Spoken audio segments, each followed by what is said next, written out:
তুমি যদি আমার সাথে এক রাত থাকো তাহলে 50,000 তোমার। কি পাগল আপনি? আপনি কি মনে হয় এই 50,000 টাকার জন্য আমি আপনার সাথে চলে যাব? এ নাও আরো 50,000। আরে ভাই কে আপনি? সমস্যা কি আপনার? এটা আমার গার্লফ্রেন্ড, জানে এখান থেকে। তোমরা যে রেস্টুরেন্টে বসে আছো এই রেস্টুরেন্টের মালিক কিন্তু আমি। আর এরকম রেস্টুরেন্ট কিন্তু আমার আরো কয়েকটা আছে, আশা করি তুমি বুঝতে পারতেছো। আমি তো আপনাকে চিনি না, আপনার সাথে আমি কিভাবে যাব? আর আপনার কি মনে হয় না এই টাকাটা আমার জন্য কম হয়ে যাচ্ছে? এই নাও, এখানে আরো 1 লাখ টাকা আছে, তোমাকে 2 লাখ টাকা দিলাম, এখন তো যাবা। ভেবে দেখো এরকম সুযোগ কিন্তু বারবার আসে না। আমি আপনার সাথে যেতে রাজি। তৃষা, তুমি এসব কি বলতেছো? সামান্য কিছু টাকার জন্য আমাকে ছেড়ে একটা অচেনা মানুষের সাথে চলে যাবা? সামান্য কিছু টাকা মানে? তুমি কি অন্ধ নাকি?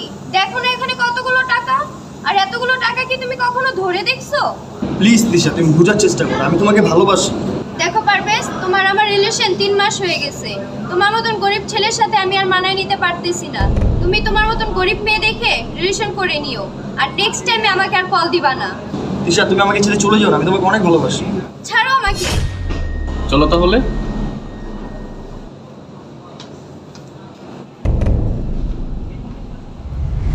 আসো, এখানে বসো। আচ্ছা, আপনি আমাকে একটা কথা বলেন, আপনি কি আমাকে আপনার কাছে সারা জীবন রাখতে চান না? হ্যাঁ অবশ্যই রাখতে চাই। তাহলে আপনি এক রাতের কথা কেন বললেন? আরে ওটা তো আমি এমনি বলছি। আচ্ছা, আমি যদি আপনার সাথে সারা জীবন থাকি তাহলে আপনি আমাকে কত টাকা দিবেন? তুমি যদি আমার সাথে সারা জীবন থাকো তাহলে টাকা দেওয়ার কি আছে? আমার যা আছে সবই তো তোমার। সত্যি? হ্যাঁ সত্যি। তবে তুমি আমার একটা কথা বলো তো, তোমার বয়ফ্রেন্ডকে তুমি এত তাড়াতাড়ি ছেড়ে দিলে কেন? আরে ওকে ছাড়বো না তো কি করব? যদিও ওর অনেক সম্পত্তি ছিল, কিন্তু এই সম্পত্তি পাইতো ওর বাবা মারা যাওয়ার পরে। আর এতদিন আমি গরিবের মতো থাকতে পারবো না। আমার লাইফে আমি এমন একটা মানুষ চাইছি যে আমার সব স্বপ্ন পূরণ করতে পারবে, আমার মূল্য দিতে পারবে। আর ফাইনালি তুমি আইসা পড়ছো। সত্যি কথা বলতে কি, আমি ওকে কখনো ভালোই বাসিনি। আমি ওর সাথে ছিলাম শুধুমাত্র ওর টাকার জন্য। আমাকে কখনোই ভালোবাসো নাই, কিন্তু ভালোবাসার অভিনয়টা তুমি খুব ভালোই পারো। পারবেশ, তুমি এখানে কি করো? আমি এখানে কেন? ওয়েট,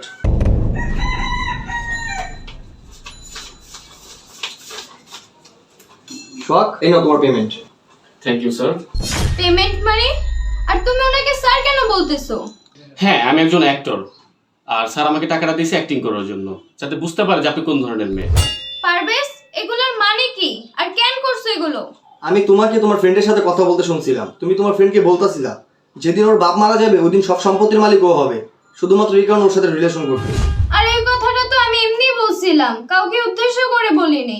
যাই হোক, তুমি কথাটা বলছো তো, তুমি ওর সাথে যাওয়ার আগে আমার কথাটা একটাবার ভাবো নাই কা? আর তুমি কি বললা আমি আমার মতো গরিব দেখে একটা রিলেশন করব?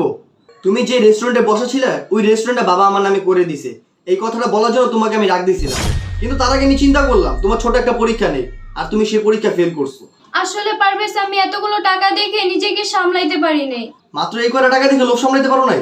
তাও আবার নকল টাকা। কি নকল টাকা মানে? হ্যাঁ, এগুলো নকল টাকা।